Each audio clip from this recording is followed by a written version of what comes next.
Dalam era perubahan cepat, kompetensi SDM menjadi pondasi utama kesuksesan. Peningkatan keterampilan dan pengetahuan adalah kunci untuk mengoptimalkan kinerja dalam menghadapi dinamika lingkungan kerja. Pusat Pengembangan Kompetensi Jalan, Perumahan dan Pengembangan Infrastruktur Wilayah atau Pusbangkom JPW fokus pada pengembangan SDM demi memberikan layanan terbaik.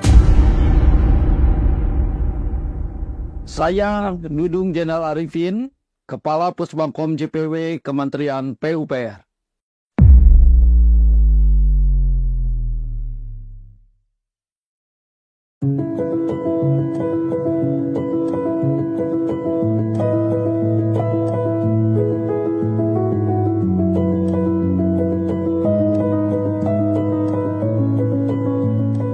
Pusat Pengembangan Kompetensi Jalan, Perumahan dan Pengembangan Infrastruktur Wilayah atau Pusbangkom JPW merupakan unit organisasi di bawah BPSDM Kementerian PUPR yang memiliki tugas melaksanakan penyusunan kebijakan teknis, pendidikan, dan pelaksanaan pengembangan serta sertifikasi kompetensi SDM bidang jalan, jembatan, perumahan, dan pengembangan infrastruktur wilayah. Sesuai arahan Menteri PUPR, Pusbangkom JPW berkomitmen untuk melakukan inovasi, salah satunya dengan memfasilitasi program super spesialis yang bekerja sama dengan beberapa perguruan tinggi mitra, di antaranya UGM, ITB, dan ITS. Selain itu, terdapat program studi S1 yang bekerja sama dengan Universitas Cendrawasih.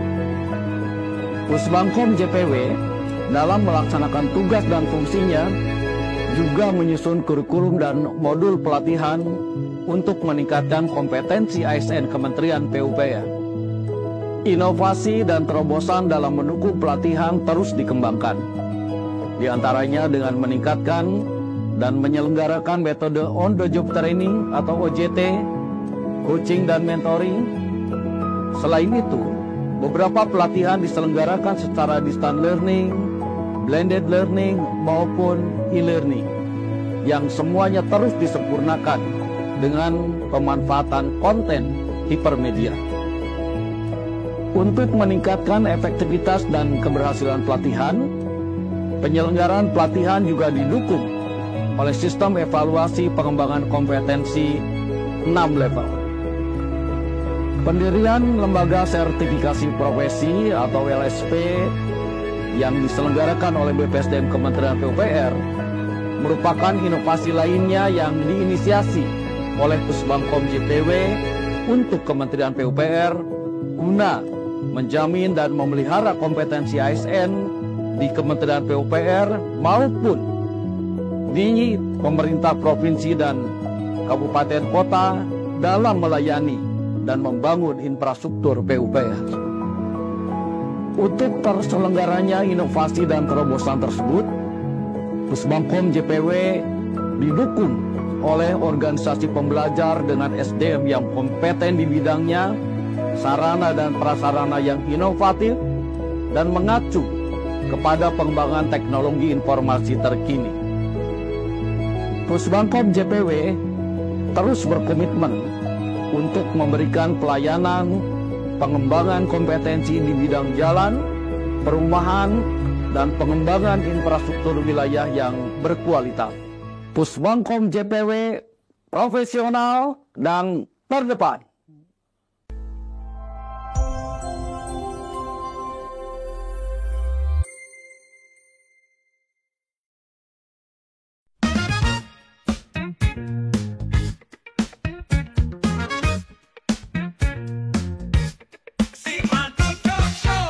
Inspirasi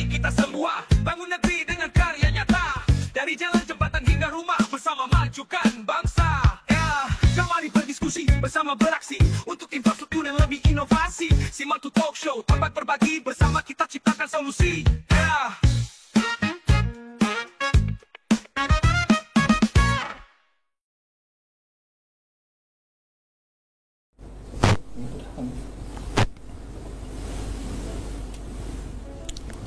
Selamat siang, selamat datang di Simantu Talk Show episode ke-47.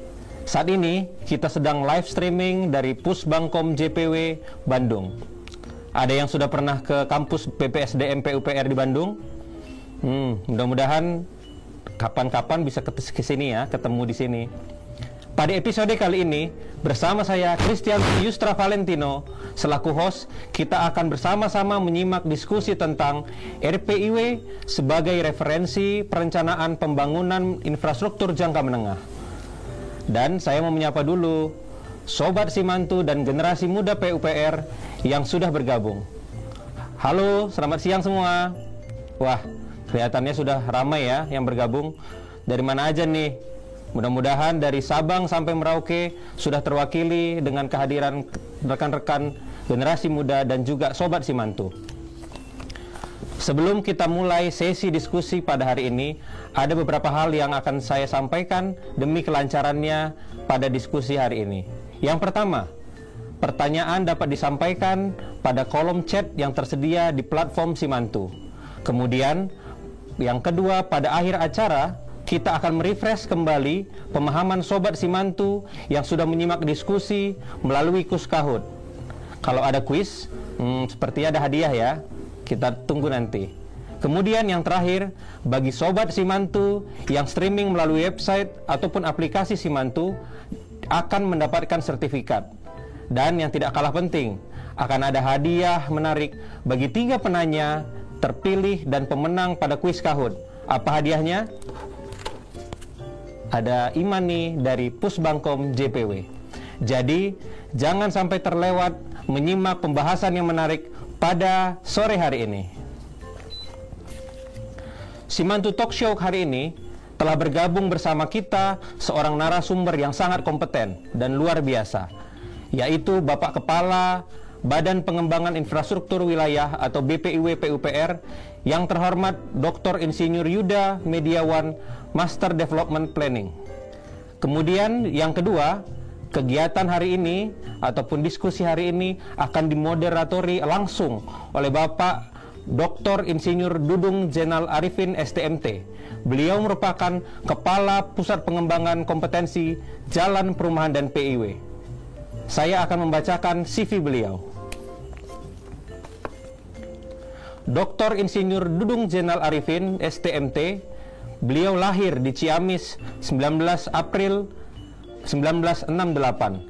Jabatan beliau saat ini, beliau adalah Kepala Pusbangkom JPW yang berlokasi di Bandung. Pendidikan beliau mengecap pendidikan S1 Teknik Kimia di ITB, kemudian dilanjutkan dengan S2 Magister Teknik Studi Pembangunan di ITB, dan yang terakhir S3 atau Doktor Manajemen SDM di Universitas Negeri Jakarta.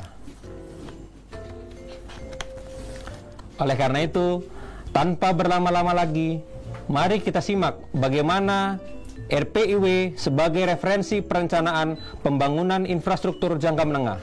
Selamat mengikuti.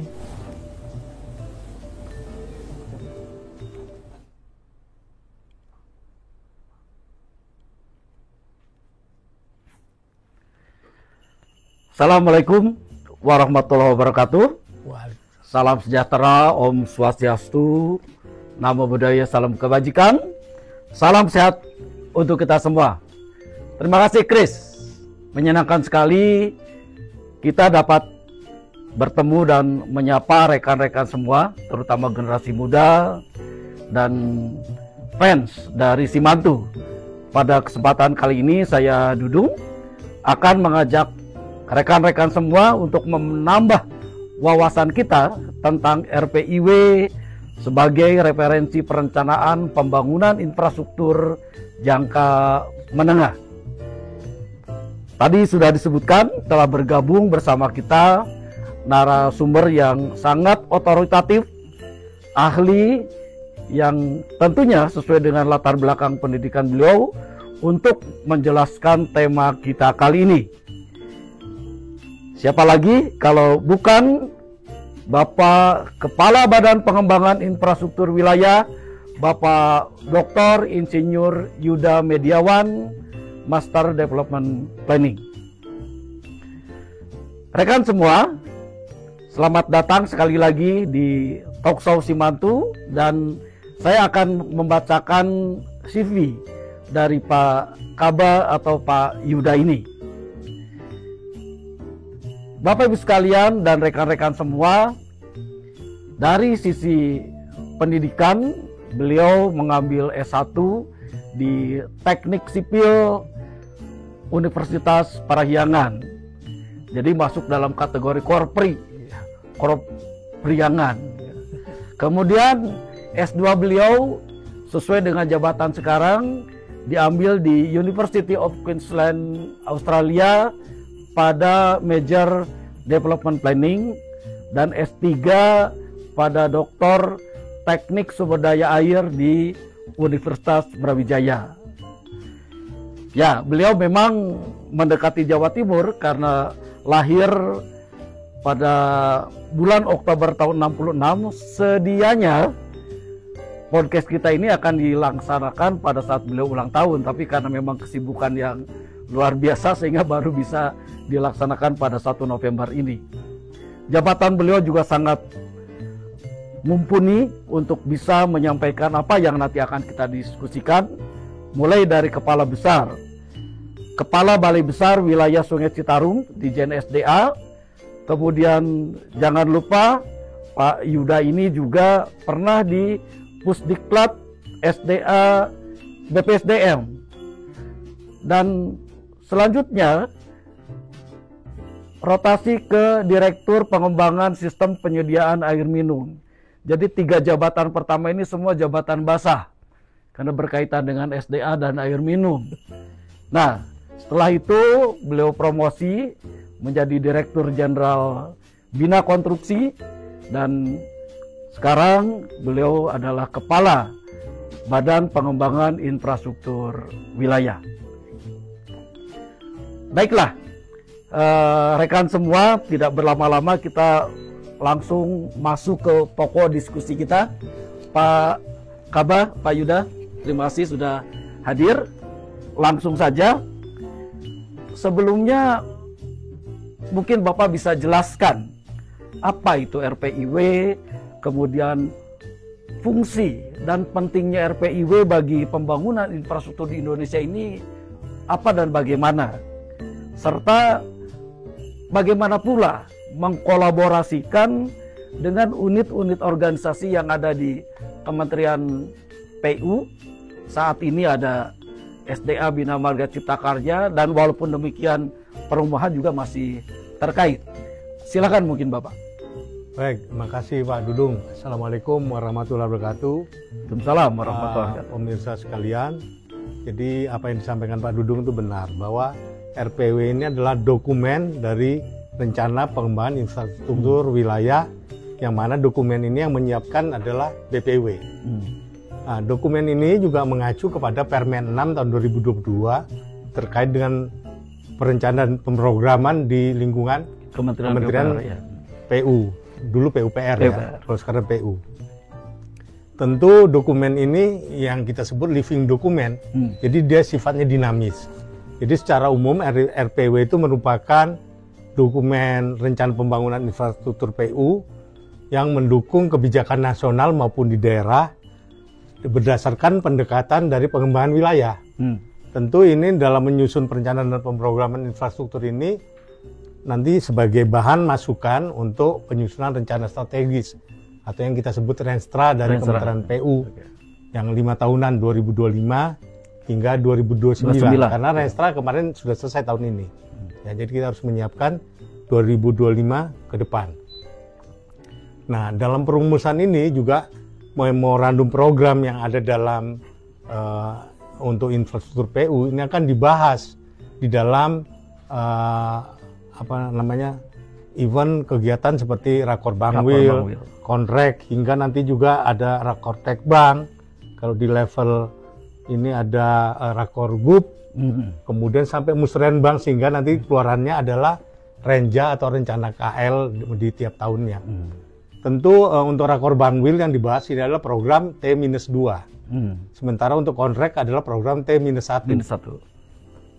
Nah, RPW sendiri ini dokumen hasil karya dari rekan-rekan BPW. Saya sangat mengapresiasi. Kenapa?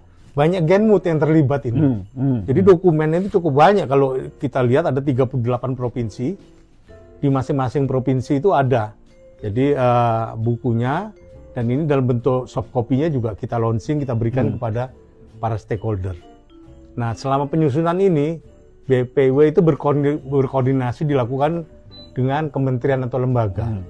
Jadi contohnya misalnya dengan Kementerian Perhubungan yang terkait dengan konektivitas, misalnya untuk mensupport pelabuhan, bandara, ataupun moda transportasi yang lainnya.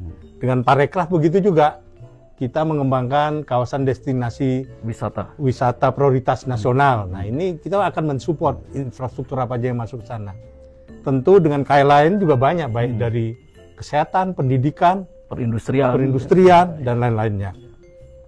Mungkin Pak Dudung juga paham ketika kita dulu di BPW bahwa ini juga kita melibatkan daerah untuk pengembangan infrastruktur yang ada di daerah.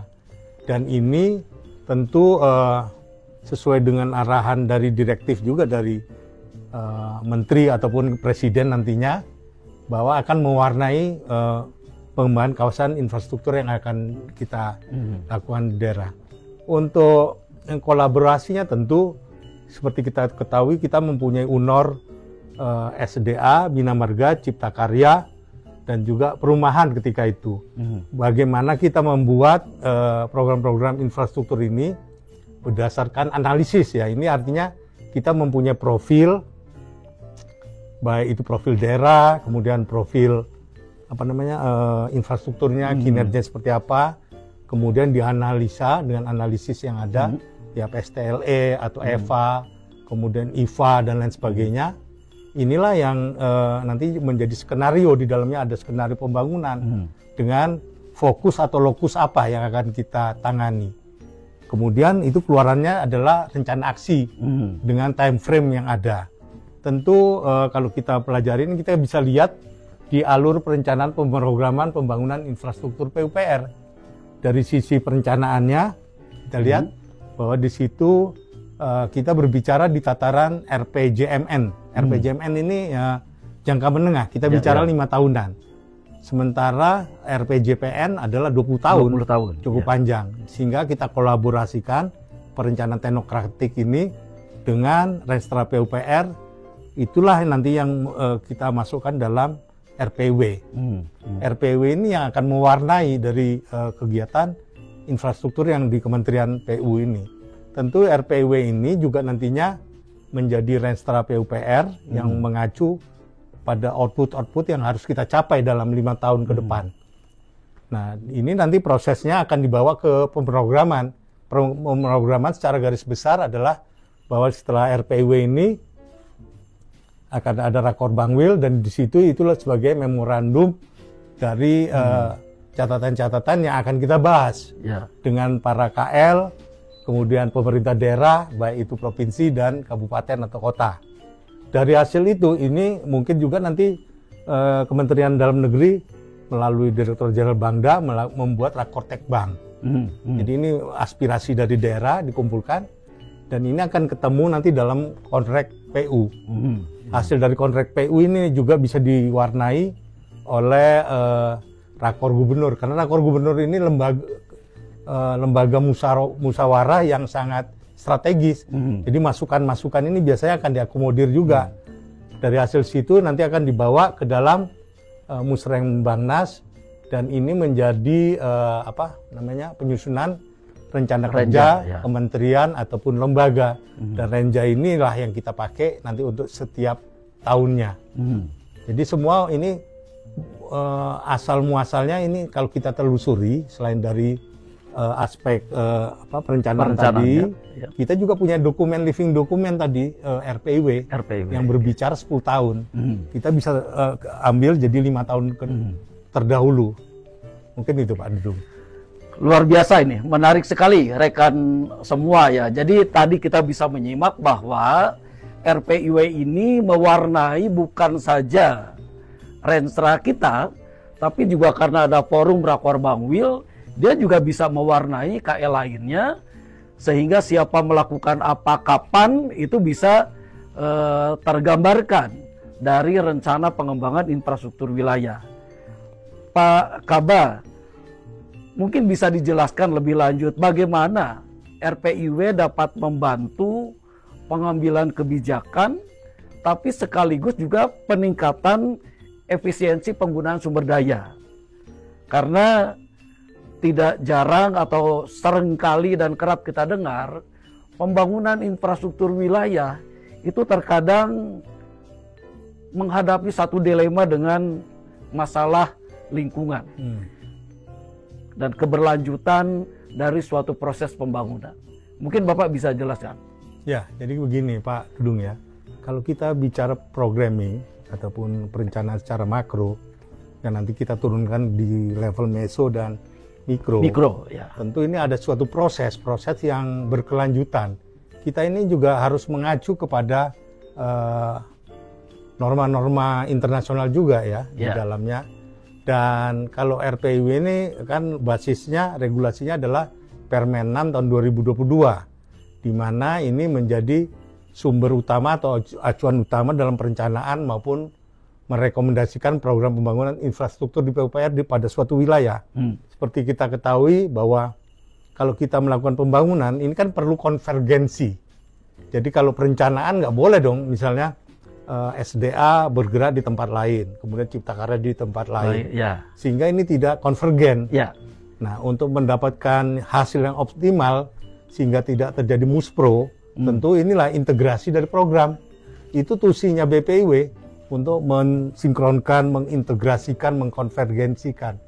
Dan ini RPIW ini nanti bukan hanya acuannya kepada internal kita saja, karena dokumen ini juga mengacu kepada dokumen perencanaan yang ada di luar, misalnya rencana tata ruang wilayah nasional atau provinsi. Kita akan berbicara daya dukung lahan, daya dukung daya tampung, sehingga itu tidak menyebabkan over capacity. Kita melakukan intervensi, misalnya kita mau mengintervensi kawasan perkotaan, kita ingin tahu dulu ini kapasitas tampungnya seperti apa, kinerja infrastruktur di kota itu seperti apa. Tanpa itu kita nggak punya baseline untuk melakukan intervensi yang tepat. Jadi kalau dokter bisa terjamin diagnostiknya itu jelas gitu, fokus. Begitu juga kawasan industri, pertanian harus mempunyai model-model yang berbeda tematiknya itu kan. Oke, luar biasa. Teman-teman sekalian, terutama para generasi muda, kita bisa menyimak bahwa apa yang dilakukan oleh masing-masing UNOR, membangun A, B, C, dan sebagainya itu tidak ujug-ujug, tapi melalui sebuah skenario yang sudah terdokumentasikan di dalam RPW itu. Pak Kaba, bagaimana peran RPIW dalam mendukung program green building dalam kaitannya dengan mengurangi risiko bencana alam, misalnya banjir, tanah longsor, dalam konteks perencanaan infrastruktur. Tapi mungkin kita tidak terjebak pada green building sebagai sebuah bangunan, tapi lebih kepada green construction atau green infrastructure, bahwa RPIW menjamin itu semua. Ya, terima kasih Pak Dudung ya. Jadi kalau dengan terminologi green building, artinya kita pendekatan secara sustainability-nya ya. Kita memperhatikan daya dukung, daya tampung, pemanfaatan energi, pemanfaatan bahan bangunan atau bahan-bahan infrastruktur yang berlabel ramah lingkungan. Nah, kalau kita bicara ini tentu perencanaan di RPW ini juga kita upayakan bisa disesuaikan dengan karakter existing dari wilayahnya. Jadi kalau di wilayah itu misalnya contoh mencari batu sulit, ya jangan dipaksakan pakai batu ya. Kita di sana mungkin ada sumber daya yang lain, kita optimalkan untuk dimanfaatkan itu. Dan kita juga di sini mengacu kepada tujuan SDGs, di mana konsep green building itu kan pembangunan yang berkelanjutan. Dan perlu juga diingat kita harus mengurangi efek emisi gas rumah kaca. Sebagai contoh, kalau kita ingin membangun suatu gedung, ya, ini usahakan jangan menggunakan semen yang non OPC, sehingga mengurangi emisi karbon, atau menggunakan alat-alat berat yang terlalu masif dengan energi fosil, ya. Atau menggunakan asbes mungkin, itu kan sudah harus kita hindari. Begitu juga pemanfaatan energi yang terbarukan. Tentu kalau kita bicara SDGs ini kan di situ juga sudah ada semacam kriteria seperti apa kita akan melakukan intervensi. Nah, adaptasi juga perlu dilakukan terhadap resiko bencana yang merupakan salah satu arus utama. Nah, strategi apa yang perlu dikembangkan? Sebagai contoh adalah kalau di Kementerian PU, yang ini terkait dengan sumber daya air, itu kan ada beberapa pilar, ada 4 ya. Pilar konservasi, pengendalian daya rusak, pendayagunaan air, dan pemberdayaan masyarakat serta teknologi informasi. Nah, pengendalian daya rusak ini yang penting kita lakukan intervensi. Seperti misalnya kalau kita lihat di pantai utara Jawa, ya, itu di mana abrasi dan over exploitation untuk ngambil air tanah sehingga terjadi tenggelam, yaitu land subsidence. Nah, ini bagaimana kita bisa mengadaptasi.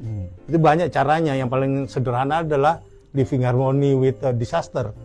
Misalnya rumahnya dibikin dengan bertiang gitu, tapi ini nggak bisa ada akses kendaraan, harus menggunakan perahu.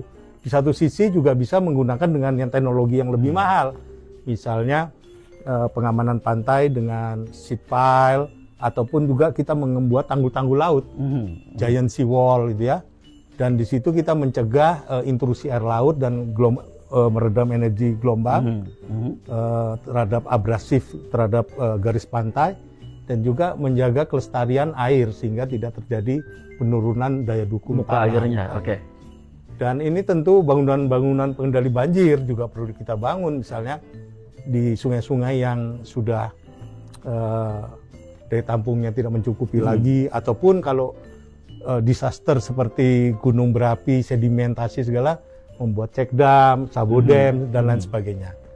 Nah, ini mitigasi ini dalam perencanaan juga kita pertimbangkan, termasuk juga preventifnya, misalnya membuat peta-peta rawan banjir, atau juga flood risk management system, risk management system. Saya potong sebentar, Pak Kaba.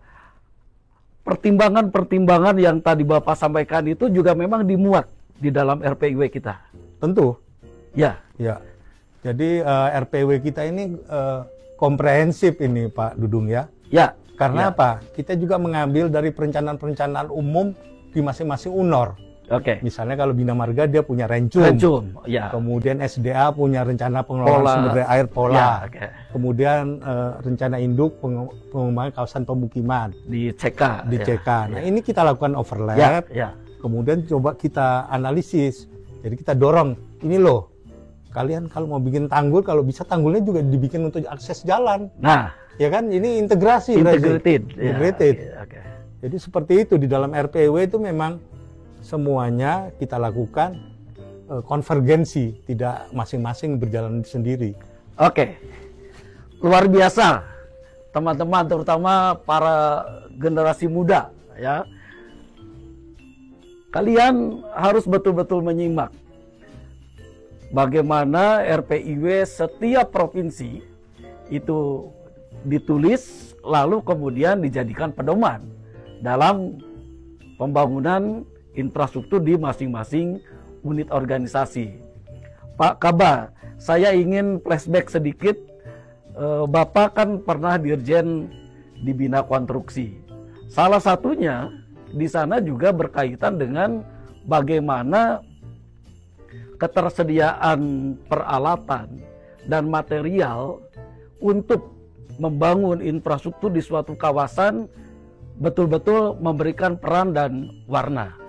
Nah, apakah itu juga bagian yang diacu oleh BPIW dalam penyusunan RPIW? Mungkin bisa dijelaskan. Ya, kalau ini terkait dengan resources ya, artinya sumber daya. Kita perencanaan ini memang secara makro kita ambil juga, tapi tidak sedetail apa yang dilakukan teman-teman di Bina Konstruksi. Karena Bina Konstruksi ini mempunyai database yang lengkap, peralatan apa saja yang dimiliki pada suatu wilayah. Dan ini tidak merata, ini ada disparitas juga ternyata. Nah inilah yang data-data ini sebetulnya juga wajib kita ambil supaya kita melakukan intervensi infrastruktur di satu kawasan itu berdasarkan basis data yang akurat.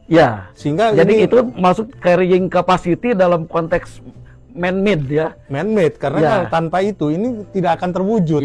Ya kalau kita bicara misalnya di kawasan tersebut kita ingin menggelar untuk perkerasan jalan. Tapi di situ tidak ada alat berat, tidak ada AMP, tidak ada sumber stone crusher-nya, batunya segala untuk mencampurnya kan. Sehingga ini ada kemungkinan gagal ini proyek karena harganya didatangkan dari luar daerah dan cukup mahal. Ini juga harus menjadi pertimbangan dalam suatu perencanaan. Contoh IKN.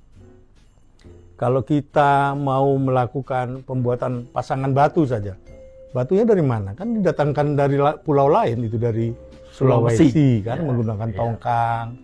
Nah ini harus kita atur juga bahwa rute pendaratan batunya masuk di Teluk Balikpapan di mana? Karena di situ juga ada kawasan ekosistemnya, habitat alam yang masih pristine itu ya, masih belum tersentuh, misalnya kawasan Bekantan, terus ikan pesut dan orang hutan dan sebagainya, ini nggak boleh diganggu karena kita pendekatannya ke SDGs tadi dan juga Forest City ya, yang ramah terhadap lingkungan.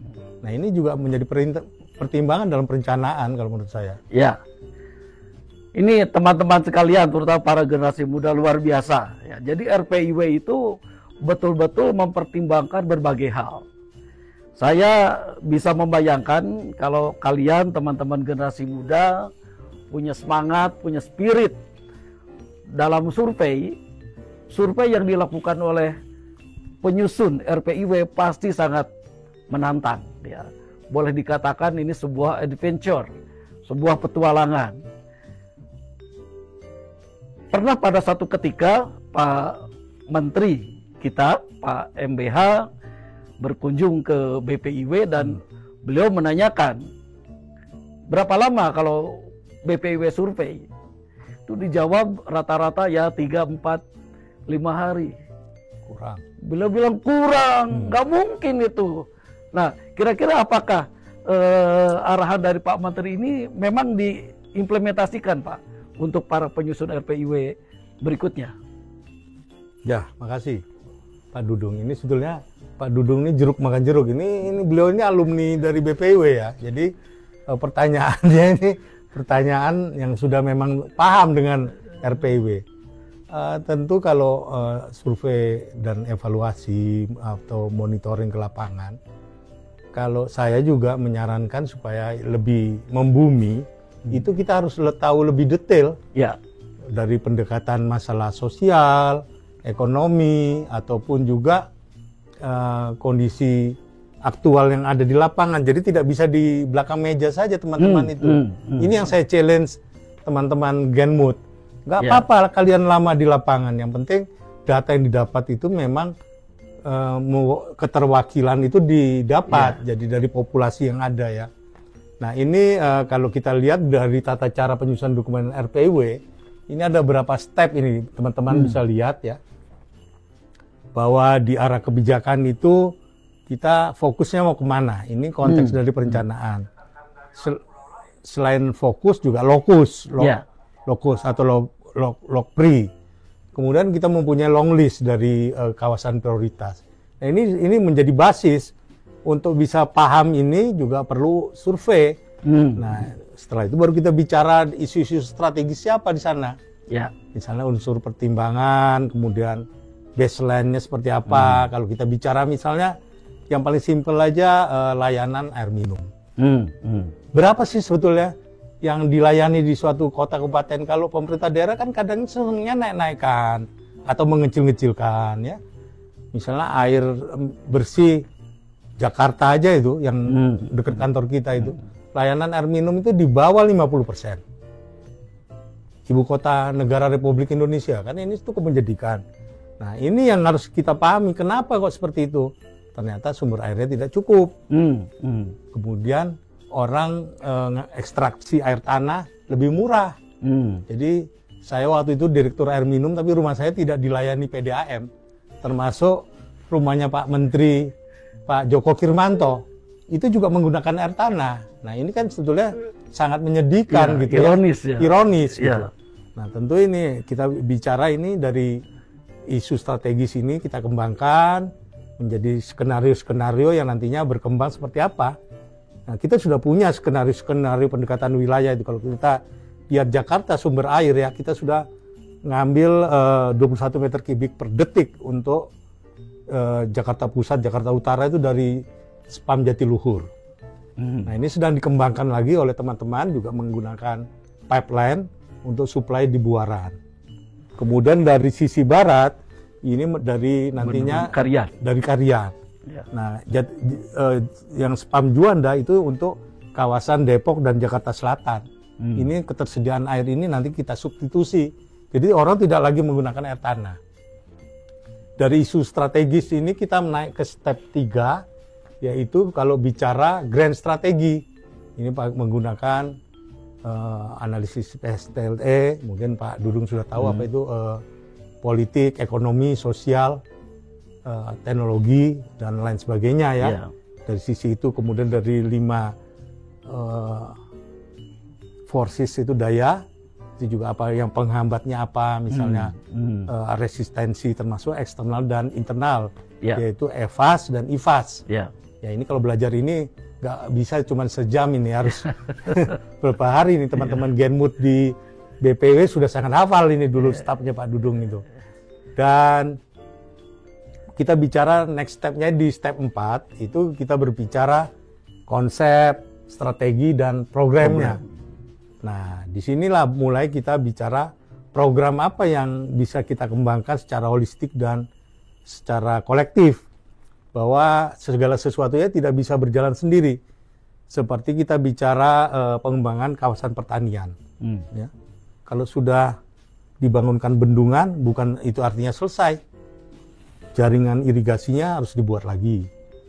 Dari jaringan irigasi kan harus ada cetak sawah. Ini Kementerian Pertanian. Setelah cetak sawah, SDM-nya harus kita latih sebagai petani. Ya, ini Kemenaker dan lain sebagainya. Kemudian menjual hasil panen dan akses, ini kan harus dari Bina Marga. Nah inilah keterpaduan ini yang menjadi program. Dalam step berikutnya itu yang kita sebut sebagai rencana aksi. Itu sudah detail. Dalamnya ada program apa saja yang harus dibangun, dibuat bersama, disepakati. Tetapi tidak lupa menyiapkan readiness kriteria seperti di tahap berikutnya ada, dan lokasi yang spesifik. Jadi artinya kita nggak seperti menebar garam di laut gitu, semua kita tangani. Uang kita kan terbatas, jadi kita harus fokus mana yang memberikan daya ungkit yang paling besar. Dengan uang sedikit tapi daya ungkitnya besar. Itu yang selalu saya sampaikan ke kawan-kawan. Kalau mau ekstensifikasi, jangan bangun baru. Kita optimalkan dari yang sudah terbangun tapi masih idle. Baik itu air minum, irigasi, dan sanitasi. Kita udah punya sistem, misalnya irigasi potensial 5.000 hektar. Fungsional baru 2.500. Idle-nya kan separuh 2.500. Inilah yang kita sodorkan kepada rekan kita di Kementerian Pertanian. Yuk kita garap bersama ini cetak sawah. Sehingga menambah luasan. Itu yang kita sebut ekstensifikasi. Tapi kalau kita bicara intensifikasi, supaya indeks tanamnya jadi 200, jadi 300, ya caranya dengan optimalisasi jaringan irigasi, airnya dibanyakin, sehingga dia bisa menanam 3 kali dalam satu tahun. Nah ini juga perlu ada bentuk kegiatan dan juga timelinenya. Kalau prioritas ya kita tarik agak ke depan, tapi kalau ini sebagai bukan prioritas reguler ya seperti SPM, tiap tahun harus ada. termasuk OP segala. Kemudian estimasi pembiayaan kita tidak bicara detail karena detail itu domainnya teman-teman UNOR. Ya, Itu kan bentuknya DED. ya, Kita itu sudah cukup kepada indikatif ya. Ini pagu indikatifnya sekian. Syukur-syukur kalau bisa sampai basic design. Jadi sampai basic design ya. Ini contoh konkretnya adalah seperti ITDP. ITDP dan juga di NUDP, National Urban Development Program. ya. Itu keluarannya bukan master plan saja ataupun konsep desain, tapi sampai kepada basic design. Nah, ini step yang selanjutnya, ini yang diharapkan oleh Pak Menteri yang baru juga, yaitu evaluasi dan kajian evaluasi. Apakah yang sudah kita bangun ini bermanfaat apa enggak toh? Ya, Outcome-nya ya, ya. tercapai apa tidak? Jangan output tercapai tapi outcome-nya tidak tercapai. Ya. Beda loh outcome sama output. Kita bangun bendungan dengan daya tampung misalnya 500 juta meter kubik. Tidak ada intake air bakunya, tidak ada jaringan irigasinya, outcome-nya tidak tercapai. Ya. Dan sebetulnya dalam konteks pembangunan sekarang harus kita akui bahwa hal itu banyak yang terjadi kan, Pak? Banyak yang terjadi. Ya. Nah, artinya BPIW juga memberikan rekomendasi kepada pemerintah dalam hal ini Pak Menteri untuk lebih mengoptimalkan apa yang sudah terbangun itu. Exactly. Jadi apa yang sudah terbangun itu kita berikan masukan sebagai decision support system. Jadi beliau nanti mengambil kebijakan, oh programmingnya harus begini, ini boleh mengayun.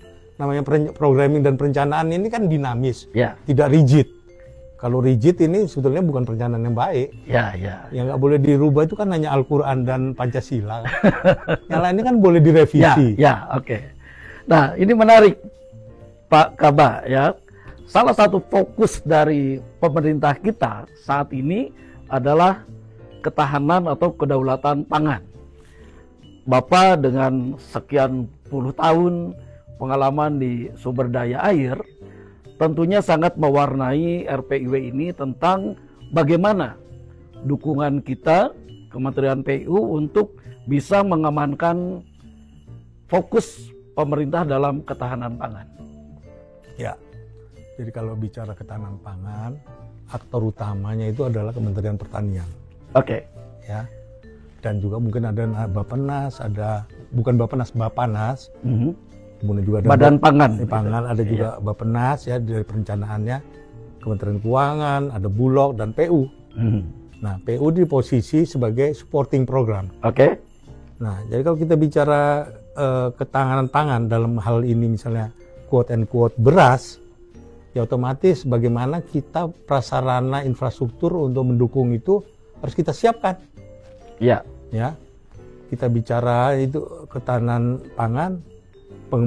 Jadi kalau di dalam pertanian itu ada intensifikasi, ada ekstensifikasi. Kalau intensifikasi ini sebetulnya hal yang lebih mudah dari yang ada, kita tingkatkan dengan bentuk apa? Misalnya penanamannya dibanyakkan, misalnya dalam 1 tahun bisa 3 kali tanam, 300% lah IP-nya. Itu dengan cara air harus tercukupi Sepanjang tahun itu. sepanjang tahun, Iya. tidak boleh ada defisit. Ya. Jadi harus kita mempunyai apa? Tampungan. Oke. Tampungan itu reservoir dalam bentuk waduk atau long storage dan lain sebagainya. Kemudian jaringan irigasi yang baik, yang tidak banyak ilegal pencurian air ataupun bocor-bocor. Nah, ini kita sempurnakan dalam bentuk rehab dan optimalisasi. Yang kedua adalah ekstensifikasi yang seperti saya sampaikan, kita membangun jaringan irigasi baru dengan bendungan-bendungan baru yang sudah ada, kita kembangkan menjadi jaringan irigasi yang lebih luas baru, Lebih masif. lebih masif. Ini juga bisa 2 hal, atau dengan yang sudah existing tapi belum Optimal. optimal. Dan yang Iya. saya katakan baru misalnya 40% ya. Nah, ini kita kembangkan, ditambahin cetak sawah. Karena kewenangan cetak sawah dan tersier yang Itu dulunya ada di di SDA itu sekarang di Pertanian. pertanian. Oke. Jadi ini kolaborasi seperti itu. Kemudian jalan akses. Kalau tanpa jalan akses percuma. Kasihan juga ini petani nanti kalau sudah panen mau dijual kemana? Kan masa ditaruh di pinggir-pinggir sawahnya aja. Ya, ya. Ini yang nantinya intervensi seperti itu.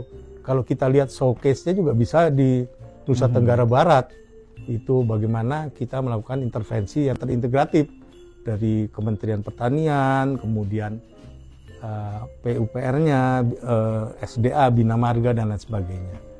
Jadi bukan hanya pertanian menurut saya, ini kolaborasi ini juga bisa di pariwisata, di tematik perkotaan fokusnya, kawasan industri. Dari penjelasan Bapak tadi, saya atau kita semua, rekan-rekan generasi muda dan fans Simantu, bisa melihat ya benang merah bahwa skenario pembangunan itu bukan hal yang biasa-biasa saja, tapi satu hal yang luar biasa karena dia bisa mengkolaborasikan berbagai resources yang bukan hanya di Kementerian PU, tetapi juga beyond Kementerian PU. Tadi ada pertanian, ada Bappenas, sekarang ada badan baru, badan pangan dan lain sebagainya. Satu lagi nih Pak Kaba, ya walaupun memang perumahan sudah tidak menjadi bagian PU, tapi ada fokus pemerintah juga berkaitan dengan pembangunan 3 juta rumah. Tentu pembangunan 3 juta rumah ini tidak bisa di 1, 2, atau 3 lokasi. Apakah BPIW dengan dokumen RPIW yang sudah kita miliki di 38 provinsi tersebut indikatif dari lokus-lokus untuk bisa mensupport 3 juta rumah itu sudah ada? Atau bagaimana Pak? Ya, jadi dulu nomenklatur kementerian kita ini patut diingat adalah PUPR. Ya. Pekerjaan Umum dan Perumahan Rakyat. Tentu RPIW ini RPIW PUPR. Betul. Karena dikerjakannya sebelum ada pemecahan kementerian ini. Nah, secara indikatif memang kalau kita mengacu kepada NUA, National Urban Agenda. Oke. NUA itu, ini saya bacakan ya. Intervensi apa saja yang di NUA itu? Yang pertama ada inklusi sosial. Ya. Jadi kita meningkatkan inklusi sosial pada kelompok-kelompok tertentu. Yang kedua pengurangan kemiskinan. Kemudian perumahan yang terjangkau. Nah, ini ya. Kan kena ya. Kemudian mobilitas dan infrastruktur yang berkelanjutan, ini Bina Marga. Pembangunan ekonomi dan pengelolaan lingkungan perkotaan. Kolaborasi dan adaptasi perubahan iklim, tata kelola yang baik, teknologi intervensi dan lain sebagainya. Perencanaan perkota yang berkelanjutan. Nah, kalau kita bicara RPW kan itu dalamnya tematik ya, ada intervensi fokusnya kepada perkotaan, kemudian kawasan industri, pariwisata, dan agriculture. Nah tentu salah satu dari penanganan perkotaan itu adalah affordable house. Ya. Perumahan yang terjangkau. Oke. Namun kenyataannya kan kita masih mempunyai backlog yang cukup banyak. Betul. Sehingga kabinet ini menargetkan 3 juta. Ya, maaf kata kemarin ini memang PUPR ini terlalu banyak pekerjaannya yang sifatnya direktif sehingga ada backlog. Nah di dalam dokumen RPW teman-teman itu sudah mengindikasikan.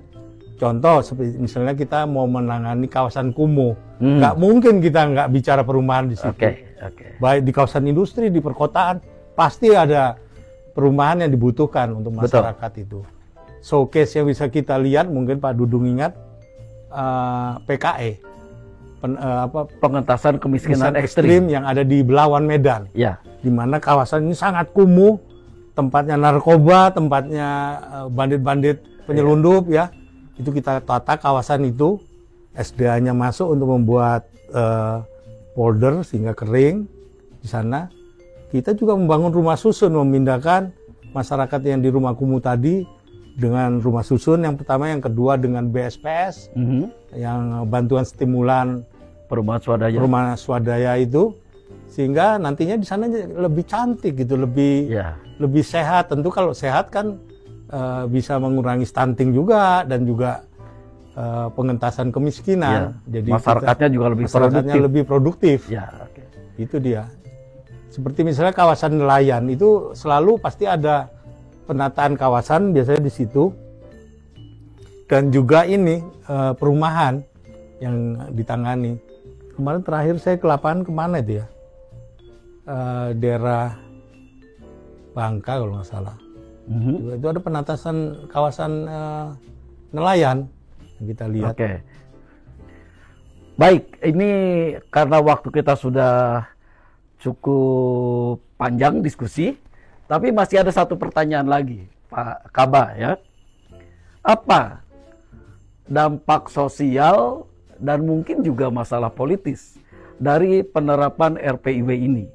Dan bagaimana tantangan di lapangan seandainya ada unit-unit organisasi atau bahkan lebih jauhnya lagi, kementerian dan lembaga yang sudah komitmen dalam Rakor Bangwil, sudah komitmen dalam Konreg, tapi di lapangan balelo. Mungkin bisa dijelaskan Bapak? Ya, kalau kita lihat itu banyak hal seperti itu ya.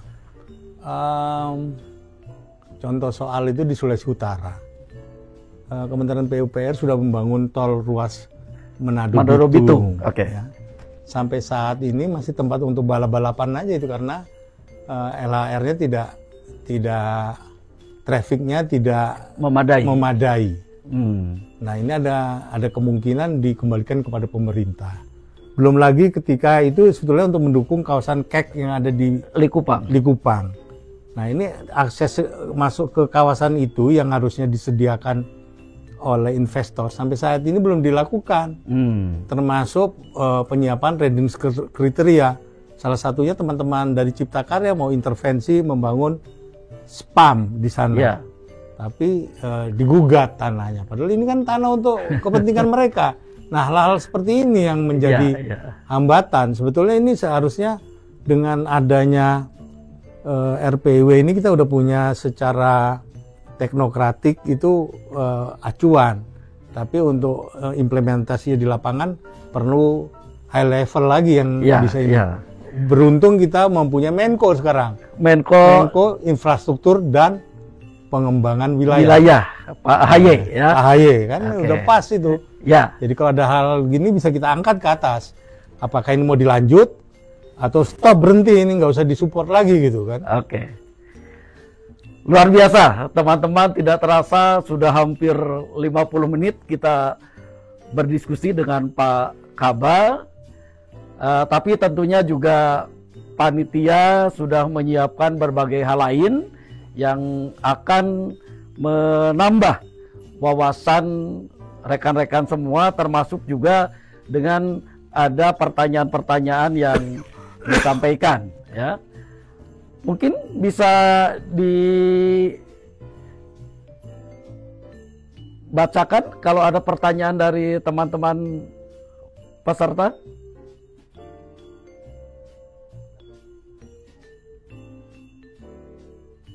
Oke, sebelum kita masuk ke sana, ada satu hal lagi Pak, berkaitan dengan RPIW ini. Ketika RPIW ini ditetapkan oleh Pak Menteri, tentu para pimpinan UNOR wajib mengacu kepada RPIW atau dokumen RPIW yang sudah disusun itu. Kemudian BPIW juga melakukan evaluasi ya, dan nanti mungkin juga akan berkaitan dengan pertanyaan dari Mas Akbar ini ya, tentang bagaimana akhirnya RPIW ini berkontribusi terhadap pencapaian tujuan pembangunan berkelanjutan yang kalau tadi itu hanya di UNOR, tapi ini di level daerahnya seperti apa? Dan tantangan utamanya bagaimana dalam penyusunan RPIW yang tadi dikolaborasikan dengan daerah? Dan bagaimana mengatasinya? Mungkin bisa langsung Bapak. Ya, makasih Mas Akbar. Jadi bagaimana RPIW berkontribusi terhadap pencapaian tujuan pembangunan berkelanjutan di tingkat daerah dan apa tantangan utama yang dihadapi dalam penyusunan pelaksanaan RPIW dan bagaimana cara mengatasinya. Jadi RPIW ini disusun tidak ujuk-ujuk kita bicara di utopia. Ya. Jadi teman-teman itu ketika mau menyusun genmood kami lah, saya sangat bangga ini dengan teman-teman BPW, anak-anak mudanya itu luar biasa. Mereka ya kompetensinya mungkin di atas rata-rata kalau menurut saya. Selama saya berpindah-pindah UNOR ini. Mereka melakukan survei detail sekali. Termasuk yang PSTLE tadi di daerah. Termasuk isu-isu strategis apa saja, brandingnya apa di daerah itu. Dan ini juga kami dapat dari mitra kami yaitu pemerintah daerah. Ya. Jadi dalam penyusunan itu kami selalu berdiskusi, tapi tidak serta-merta apa yang mereka berikan kita telan. Ya. Ya kan kita juga mempunyai analisa, kemudian kepentingan skenario ini seperti apa. Nah dalam penyusunan ini tentu apa yang sudah ada di daerah kita sebagai bahan masukan pertimbangan sehingga ini nanti berkesinambungan, berkelanjutan, tidak discontinue atau disconnected gitu ya. Sudah kita bikin, kata orang daerah ini nggak penting bagi kami. Tapi apa yang menjadi keinginan bersama, itulah yang kita olah.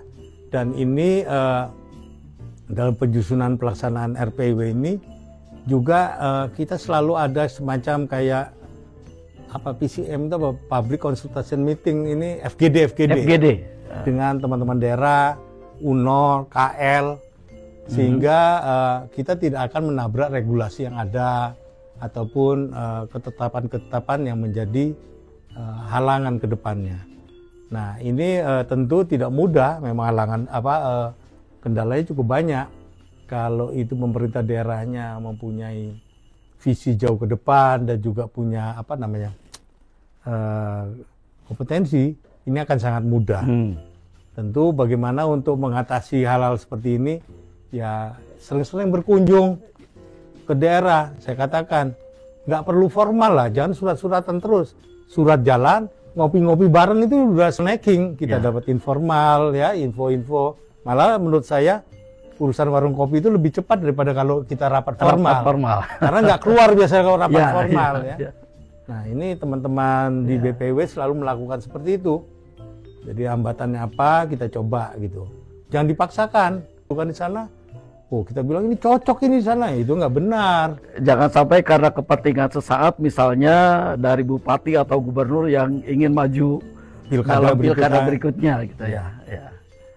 Baik, masih ada ini dari Mbak Apriliani Kartika dari dinas juga nih. Dalam merancang atau merumuskan infrastruktur pembangunan jangka menengah terdapat 38 provinsi yang sudah dijelaskan. Bagaimana tantangan dan kendala yang dihadapi oleh BPIW PUPR dan bagaimana mengharmonisasikan perbedaan aspirasi tersebut?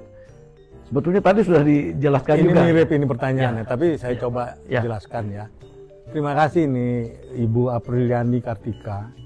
Jadi dari 38 provinsi itu karakteristiknya berbeda-beda.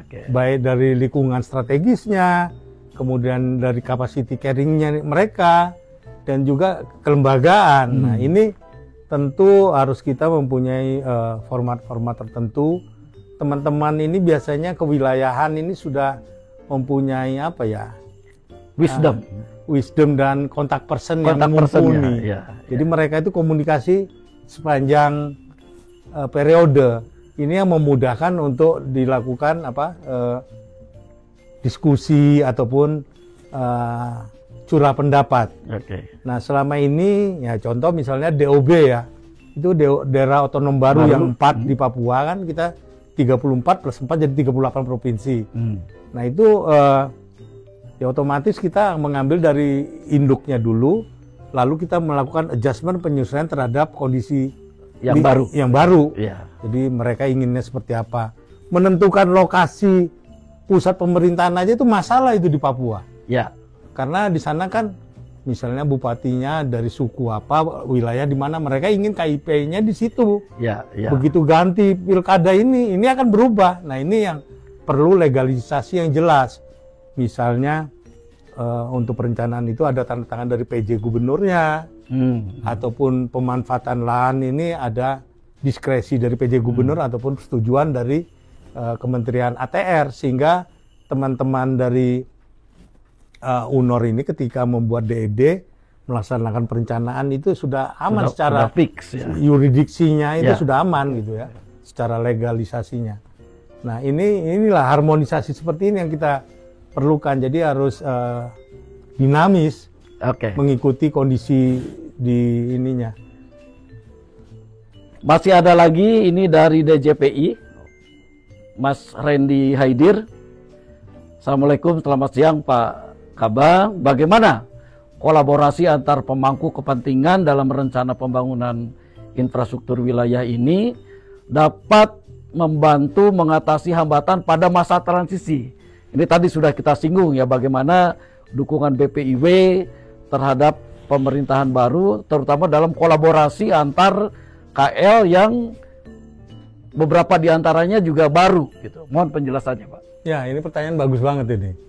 Nah, ini kita di masa transisi ini kan acuannya kemarin belum ada. Ya.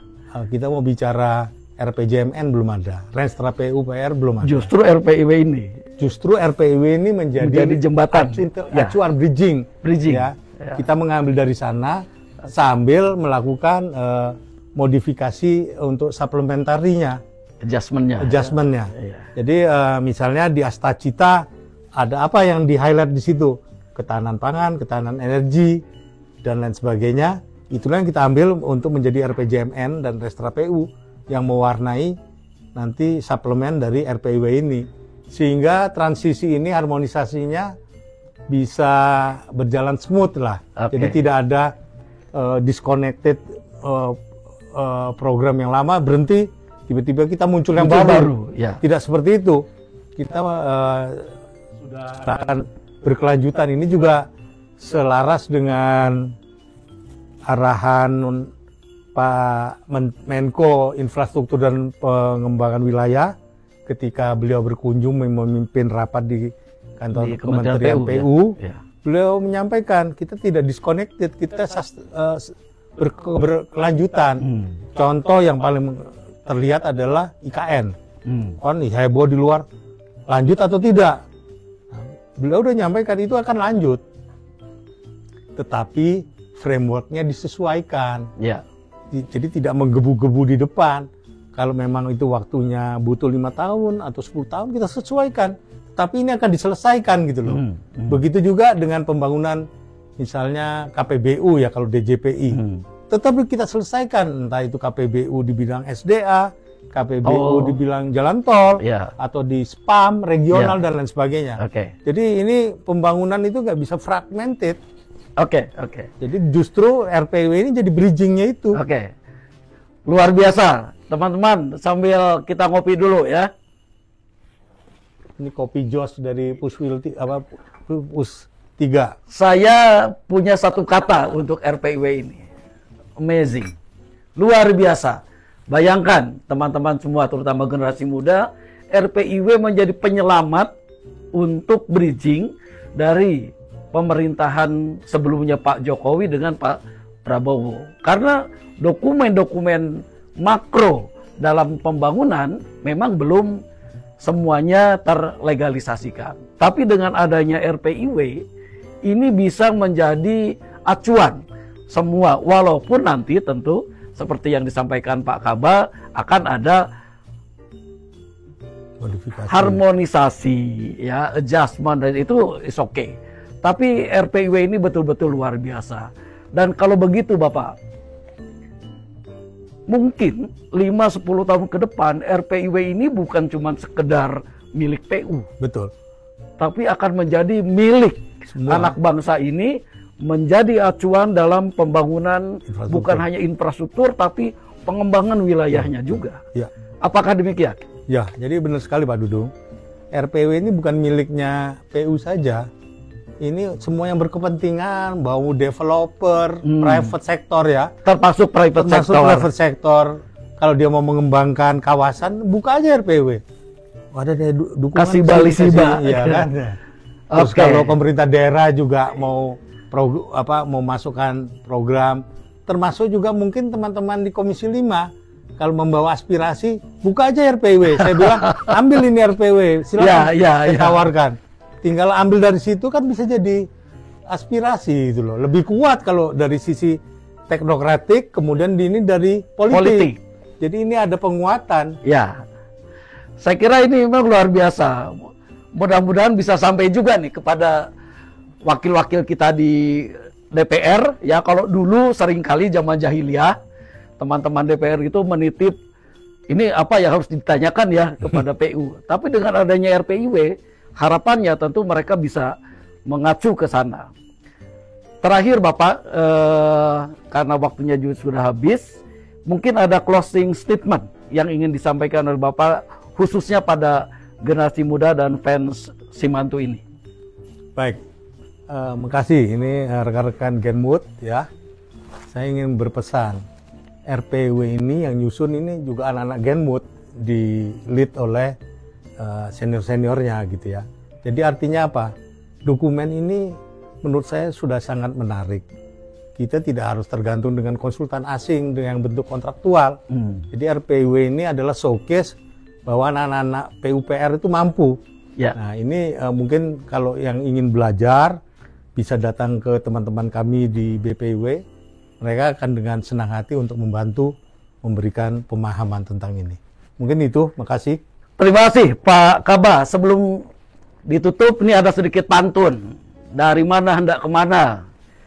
Dari Singapura ke Singaparna. Nah, kalau boleh saya bertanya, infrastruktur siapa yang punya? Banyak pohon di alun-alun, paling rimbun hutan Konawe. Kalau teman-teman ingin membangun, koordinasi dengan BPIW. Baik, terima kasih.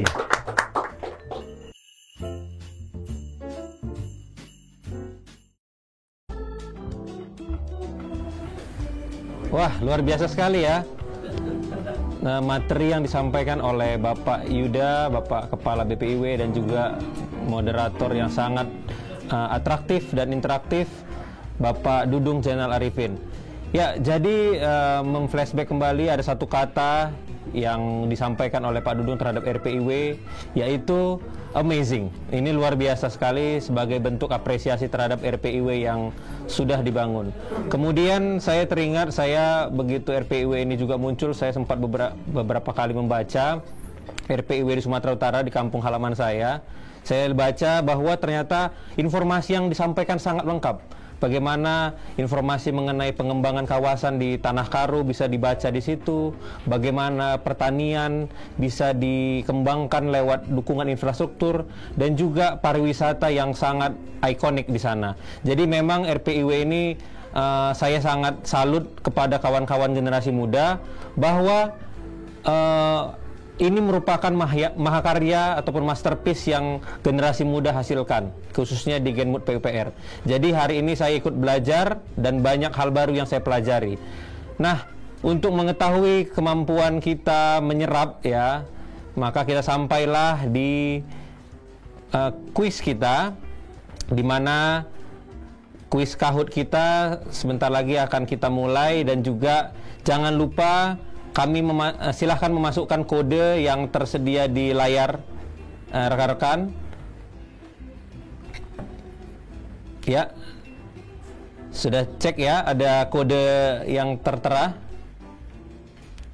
Dan jangan lupa nanti untuk screenshot kawan-kawan generasi muda dan juga sobat Simantu, supaya nanti bisa menjadi bahan klaim untuk nanti jika teman-teman terpilih menjadi 3 pemenang terbaik. Oke, sudah mulai ada yang bergabung? Ya, silahkan dimasukkan kodenya.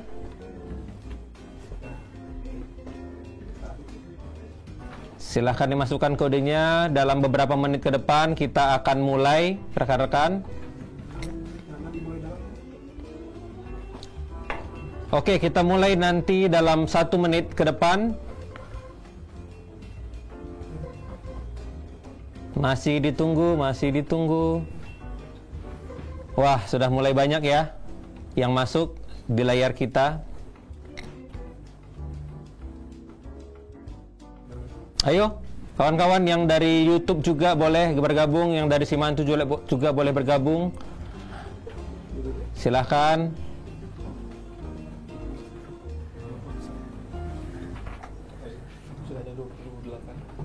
Ya, sudah ada 30 peserta.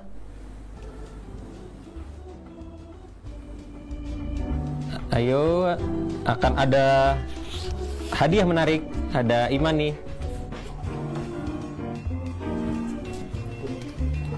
Oke. Ada 2 menit ke depan. Nanti akan kita mulai.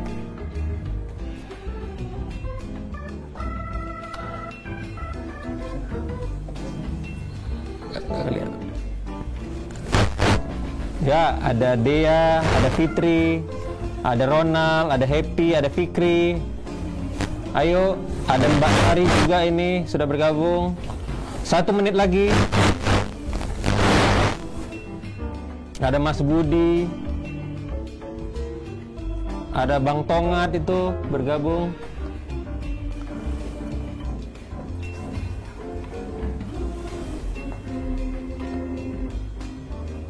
Wah, oke. Dalam hitungan 10 kita akan mulai. 10, 9, 8, 7, 6, 5, 4, 3, 2, 1. Game on. Mulai, selamat bermain.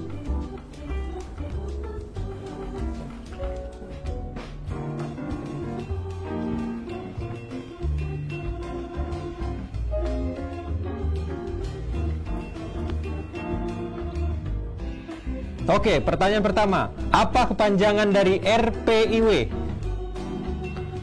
Ayo, yang tahu pasti, yang ngikutin serius pasti langsung tahu nih.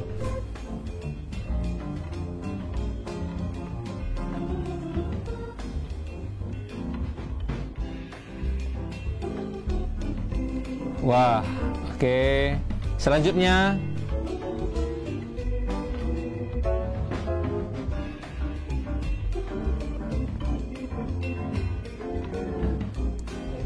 ya, dan saat ini leaderboard kita ada Mbak Leni.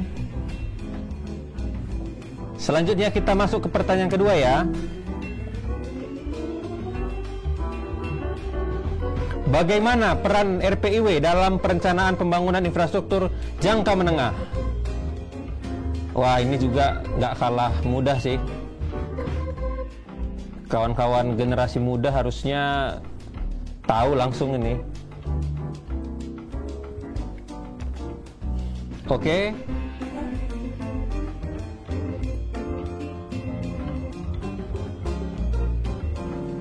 Luar biasa. Wah, banyak yang benar ternyata. Dan leaderboard diambil alih oleh Mas Samsul. Luar biasa.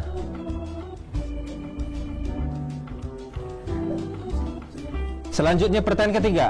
Apa tujuan utama dari penyusunan RPIW dalam perencanaan infrastruktur wilayah? Go.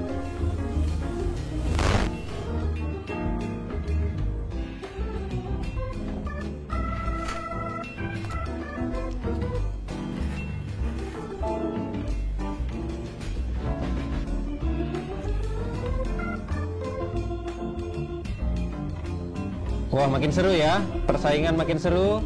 Siapakah yang akan mengambil alih? Mbak Leni lagi. Wow. Luar biasa Mbak Leni. Respect. Kemudian pertanyaan keempat. Siapa saja pemangku kepentingan yang terlibat dalam penyusunan RPIW? Saya dong. Apa iya?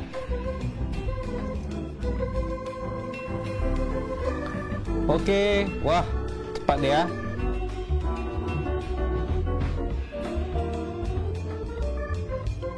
Ya, kita lihat siapa pimpinannya. Wow, Mbak Leni lagi. Luar biasa. Kayaknya ini serius banget nih, mengikuti dari awal sampai akhir. Selanjutnya pertanyaan kelima. Sebutkan tahapan utama dalam penyusunan RPIW.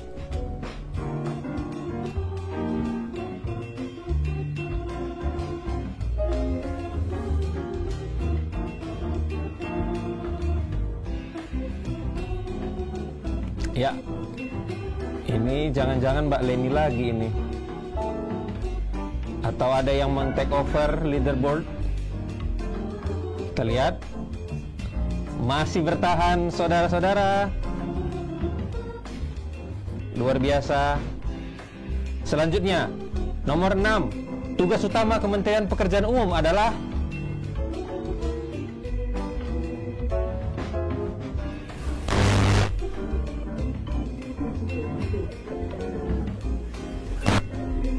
ayo. Akankah ada juara satu yang baru?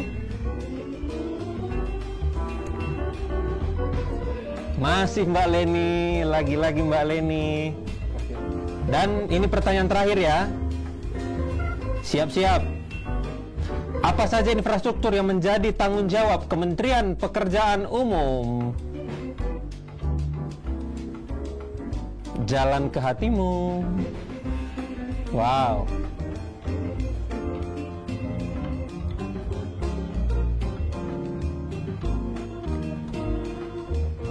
Ya, 3 detik lagi menuju selesai. Dan pemenangnya adalah jeng jeng jeng jeng Oko untuk juara 3, Andi Ali juara 2, dan juara pertama the one and only Leni. Kami ucapkan selamat dan jangan lupa di screen capture dan nanti dihubungi kepada panitia.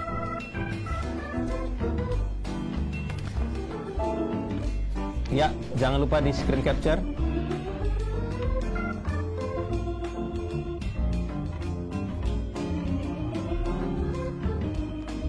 Sekali lagi kami ucapkan selamat kepada para pemenang. Dan untuk para pemenang nanti jangan lupa menghubungi panitia.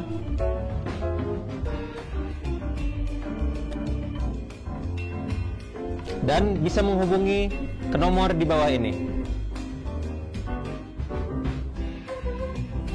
Catat ya atau di capture.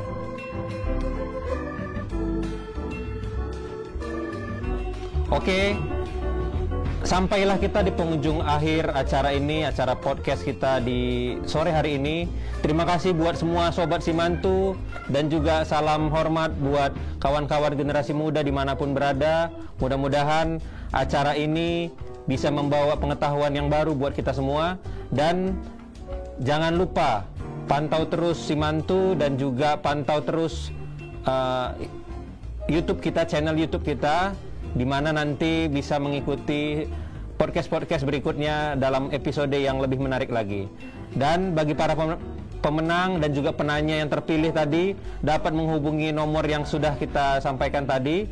Dan jangan lupa melampirkan bukti screenshotnya.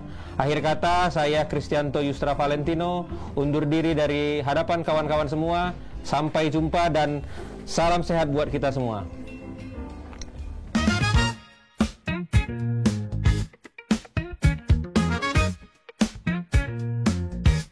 Simantu Talk Show, inspirasi kita semua, bangun negeri dengan karya nyata. Dari jalan jembatan hingga rumah, bersama majukan bangsa. Ya, kembali berdiskusi, bersama beraksi untuk infrastruktur yang lebih inovasi. Simantu Talk Show, tempat berbagi, bersama kita ciptakan solusi. Ya.